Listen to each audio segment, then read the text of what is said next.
Hello! Hi! Welcome to my channel. దాదాపు సంవత్సరం నుంచి నేను మాత్రం హౌస్ షిఫ్టింగ్ అవ్వాలని మేము చాలా ట్రై చేస్తున్నామండి. కానీ బయట చూస్తే మాత్రం అసలు రెంట్స్ కళ్ళు చెదిరేలా చెప్తున్నారు.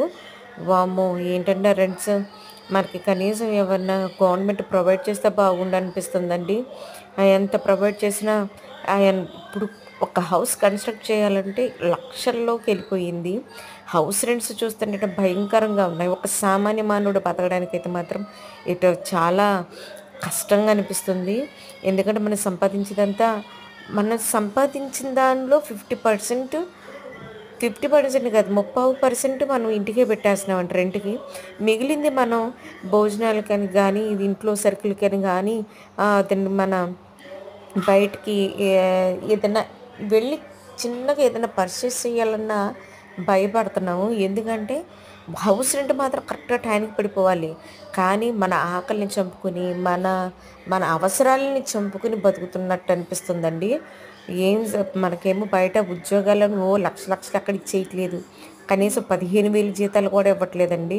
కానీ హౌస్ రెంట్‌లు చూస్తుంటే 9,000, 10,000, 13,000 వామ్మో! రెంట్స్ చూస్తుంటే కళ్ళు బైర్లు గమ్ముతున్నాయండి బాబు. చిన్న గది ఉండి ఓ లెక్క పెడతంత గడిది. దానికి కూడా 5,000 చెప్తున్నారండి. ఇంకా మా హౌస్ ఓనర్ గారు చాలా బెటర్ అండి బాబు. ఎందుకంటే 8,000కే మాకు చాలా మంచి ఇల్లిచ్చారు ఆవిడ. చాలా పెద్దగా ఉంటదనమాట. దాదాపు 30 మంది వరకు మా హాల్‌లో పడుకోవచ్చు. బెడ్‌రూమ్‌లో అయితే మాత్రం ఒక పెద్ద మంచం, ఇంకొక చిన్న కాట్ సరిపోయేలాగా ఉంటది. వంటగది కూడా చాలా పెద్దగా ఉంటది. బాత్రూమ్ గానీ, ఈ సెకండ్ బెడ్‌రూము, బయట వెంటిలేషన్ గానీ అన్నీ ఎక్సలెంట్‌గా ఉంటాయి. మేము అనవసరంగా చెప్పాము ఇల్లు ఖాళీ చేస్తున్నామని చెప్పి అని నేనెంతగానో బాధపడుతున్నాను. ఎందుకంటే మళ్ళీ ఇలాంటి ఇల్లు మాకు బయట ఎక్కడ దొరకట్లేదండి. అగ్గిపెట్టెలాగా ఈ ఇల్లు చూపిచ్చి దానికి 5,500. ఒక మీడియం సైజ్ హాలు, ఆహ్, హ్మ్, కిచెను ఈ 2 కలిపితేనేమో 5,500. మళ్ళీ బయట తుడిచి ముగ్గు పెట్టిన ఈటికేమో 6,000 అనమాట.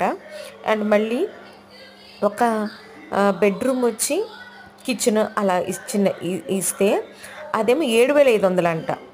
అస్సలు రేట్లు ఆకాశాన్ని తాకుతున్నాయండి బాబు. గవర్నమెంట్ వాళ్ళు మాకేమన్నా దయ చూపించి ఏమన్నా ఇస్తే బాగుండనిపిస్తుందండి. ఆ హౌస్ రెంట్స్ మాత్రం తట్టుకోలేకపోతున్నాం. దీనివల్లే మేము ఎక్కువ అప్పుల పాలవ్వాల్సొస్తుంది. చాలీ జీతాలతోటి దాని పిల్లలకి మెడికల్ ఖర్చులు అవని, స్కూలు ఫీజులు వామ్మో! అసలు భరించలేకపోతున్నామండి. ఎవరైనా కనికరించి మనకి గవర్నమెంట్ మంచి హౌస్‌లు ఇస్తే బాగుండనిపిస్తుంది. అమ్మో! ఏ హౌస్‌లండి బాబు!